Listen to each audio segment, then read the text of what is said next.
Hi again, everybody. Here I'm back with my second class. This is a 3-credit course.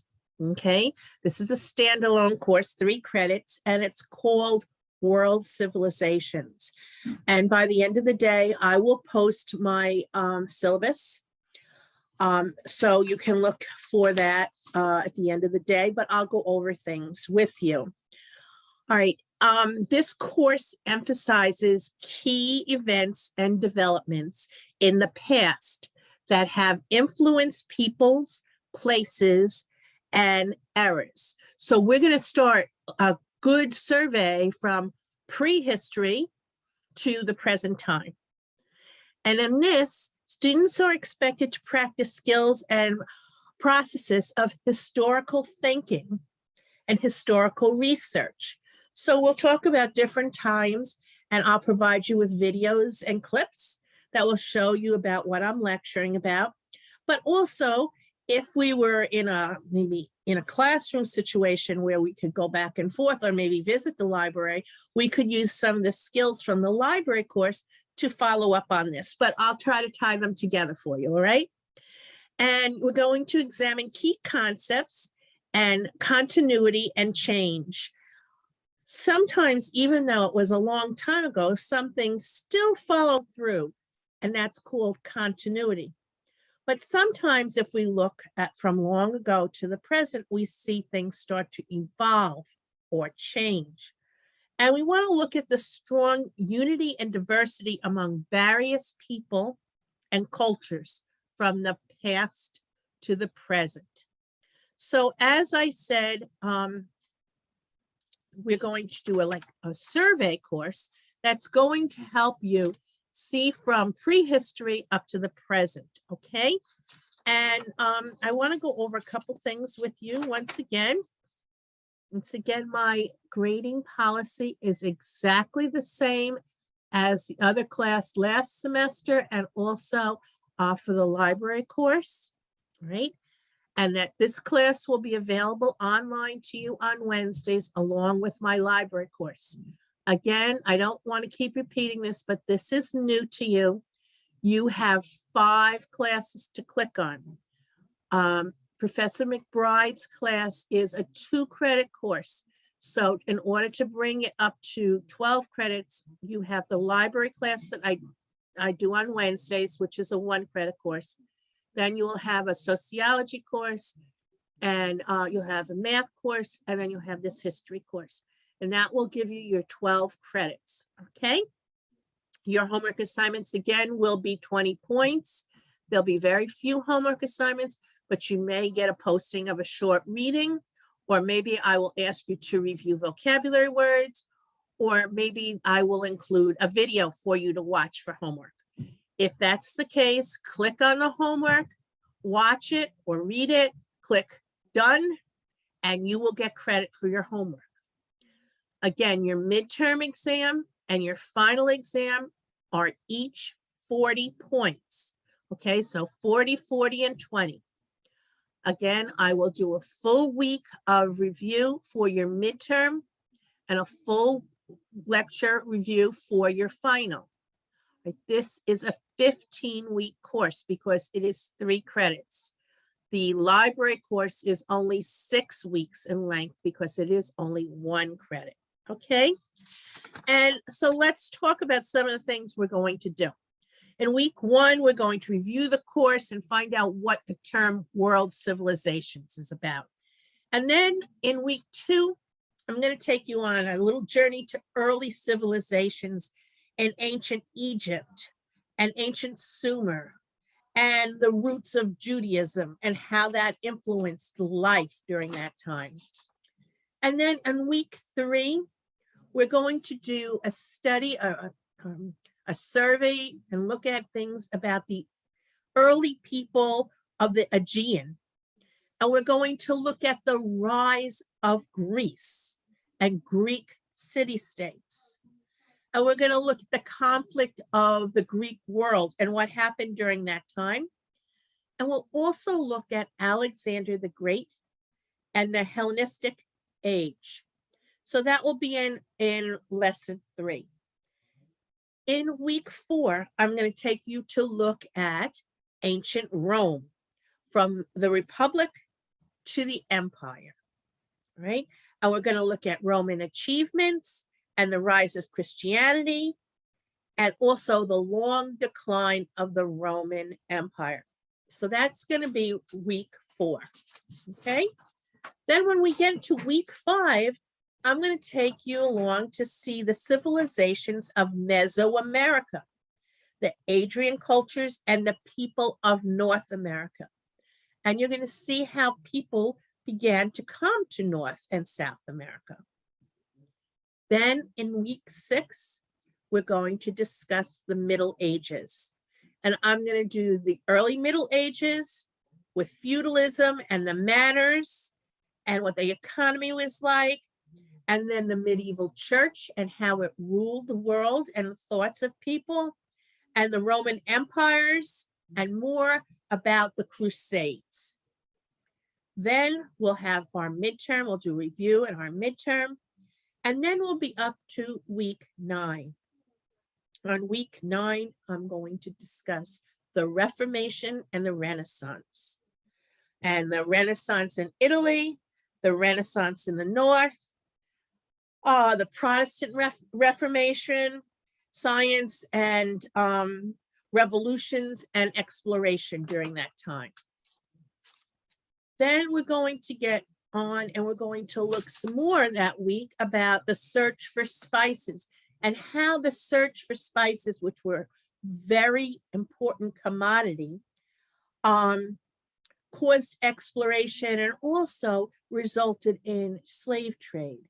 We're going to talk about encounters in East Asia, conquests in the Americas, and why people wanted to conquests in America, and the struggle for taking over North America and the Atlantic slave trade, and how that played in, and how the Portuguese used the slaves during their exploration.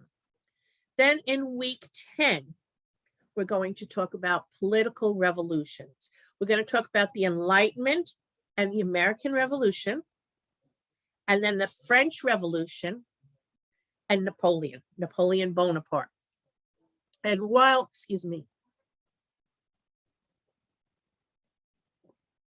we think of the American Revolution as a good thing, which brought change to the United States, well, America at the time, when we look at the French Revolution, we don't think of it as much in a favorable way, and we'll see why that is. On week 11, I'm going to talk about the Industrial Revolution, the dawn of the Industrial Age, and the social impact of the rise of the Industrial Revolution and how it led to the rise of cities. Now, before the Industrial Revolution, many people lived outside of the cities, but with the advent of the Industrial Revolution, machinery and manufacturing and factories, more people begin to come into the cities. I'm so sorry. Week 12. We're going to start in 1900. And we're going to move to the present, and it's going to be a survey of World War I. And remember, when we talked about visual arts last semester, we talked about the impact of World War I on how people felt and how they were dejected and saddened by all the loss of life, and how they reflected it in their artwork. All right, so we're going to talk about World War I and it's how it started and what happened in it. We're going to talk about World War II. Then we're going to touch on the Cold War, and then the era of global conflicts and the changes that came from that. Then we're going to talk about your reviews for your exams. Now, this course of study of world civilizations from the start of ancient Mesopotamia in Egypt and India and China will place emphasis on Western civilizations, as well as the rise of Asian, Islamic, African, and Indian civilizations, and the study of institutions and the values of the cultures. So this is going to give you a nice survey of history, but with some very, I think, I spent a real long time choosing the videos that I thought could accompany this class. So it wouldn't just be me lecturing to you. I can present different topics and points to you, but then you could see it visually. And I think that many of these things really need to be seen visually. So we're going to start with something called prehistory, before history. And it is the time before written history. All right. So how do they describe this? All right. Well, oral traditions, they told stories and passed it down. And it's a period of human history between the use of the first stone tools by people or homins, Homins. And that means a primate of a family that includes humans and their fossil ancestors. Some of them might have even been advanced apes, right? So in Darwin, he talks about the evolution of man coming from apes. Now, that's what Darwin discusses. And if that is not what you believe, that's fine with me, okay? But I'm going to talk to you about the development of man, who in earlier times looked a little different than we do today. Their brains were smaller. They walked more leaning forward, less erect, all right? They used their arms and legs, the strength of their arms and legs to get food, to build shelter. And as human beings evolved, we still have strong arms and legs, but our brains increased because we started to use our brain more and more to solve problems and to think about different ways of doing things, okay? Everyone's ancestry begins about 6.5 million years ago, which means, what am I saying by that? Humans began about 6.5 million years ago. So I'm going to show you a prehistory video for you to look at, and then we'll discuss that. Okay, so hold on.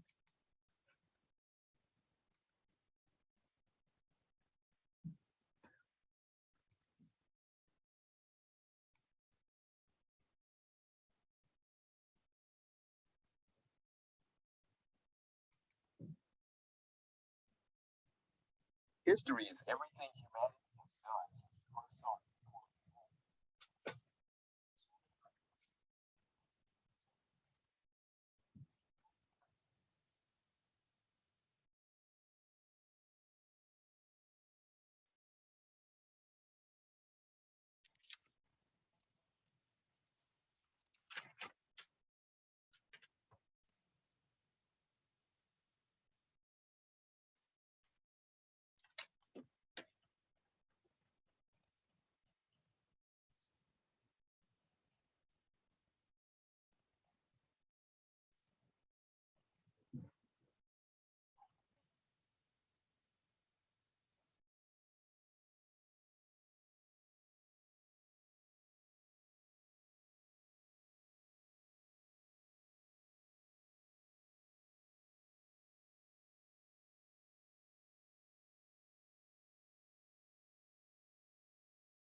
Okay, so we saw a little bit about three periods, okay? And that was important for us. So let's recap a little bit and then we'll go on to the next part, okay? So in the prehistory video, humans have developed over long periods of time. And in the beginning, there was quite a shortage of food. So humans would exhaust the food that was like plants that were growing or animals, and then would be forced to migrate to another area to look at it. And they had a very small brains, but as I said later, they grew to be bigger. They had very crude, very basic tools.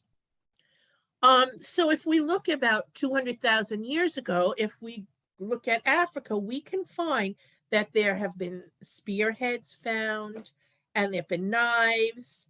So they depended, as I mentioned before, on their strength to get their food. All right. Their brains were small. They knew they had to eat. They were very well developed in their physique. And so they had to be able to run fast. They had to have strong arms to climb maybe up a tree or something like that. And that's how they survived. Early Homo sapiens, the Homo erectus Homo sapien, meaning the human that stood erect, upright, had a much larger brain. And they learned to build fires, and fires were very important. Why? Well, because if they were in an area that was cold, it would keep them warm, right? And they also began to cook their food, all right? And we have found fossils and we've learned about the genetics of the first humans. And they were not alone across Asia. Some Neanderthals were living in one place, and then we had Homo sapiens living in another place, and the human race was developing at different times in different areas.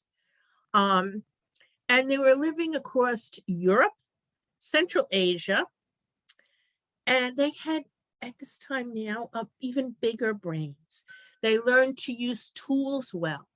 They had fire to cook their foods. They had strong social bonds, as you heard in this account, where they cared about each other. They buried their dead and they took care of their sick. Prior to that, that really wasn't happening. And things were starting to change. People today are dependent on their culture for survival. We expect our parents, when we're children, to take care of us. Our families surround us. We expect a certain type of life in our countries. Government will be there, and the military could help us.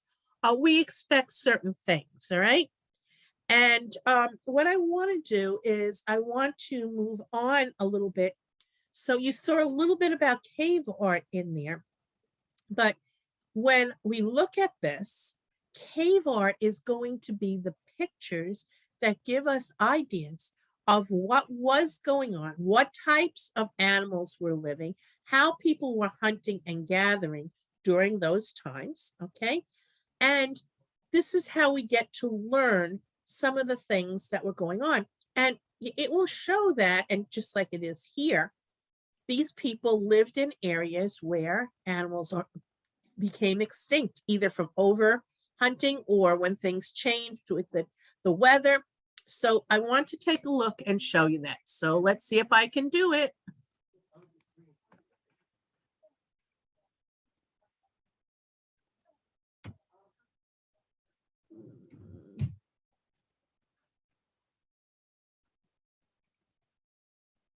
Okay, hold on.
They were living in different parts at the same time.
Okay, so I want to go over some words that were used today. And then I have one more recording for you, and then we'll be finished. Prehistory is what we're studying right now, and that's everything that was done before written records were kept, okay? When we started recording the past through written records, then we get into a later period. Paleolithic means old stone age. We saw that in the video. And that's because that was the time when people had just begun to use stones as tools and as weapons. So Paleolithic means old stone age. All right. And that ended, that age ended when the Ice Age was finished.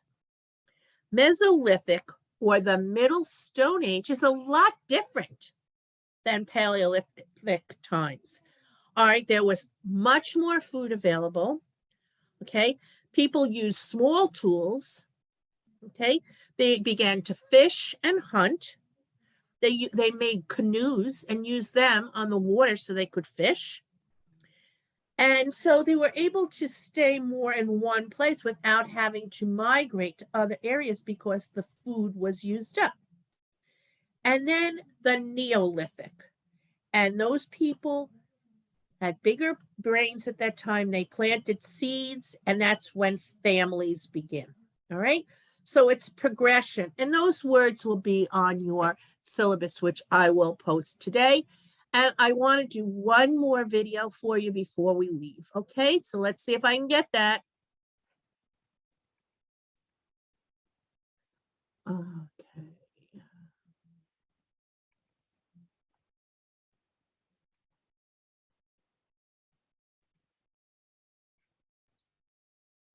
And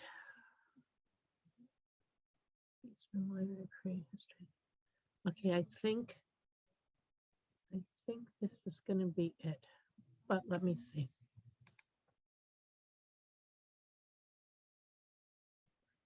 Yeah, and this is going to show us a lot about cave paintings. Okay, these are really, really interesting.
This is interesting. Look at this.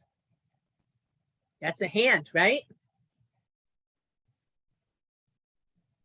That's a negative hand because it's just an outline. Positive was when the whole hand was shown.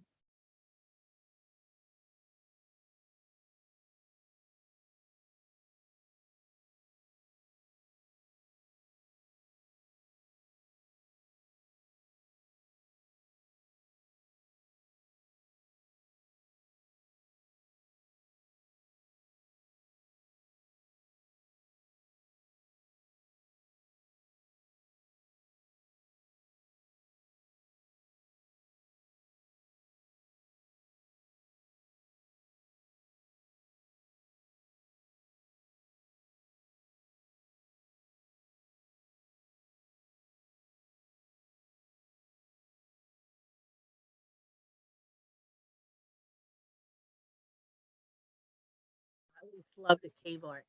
It's really the caves of Lascaux in France really show us an awful lot about early civilizations. And if not for that, there are certain things we might not know other than finding fragments and bone and tools and that sort of thing. Well, I hope you enjoyed this first week of your world civilization class. Please make sure that you look at this class and you look at the library class before next week, and I will see you on Wednesday. And enjoy your weekend, and it's always a pleasure to see you. Have a great week. Bye.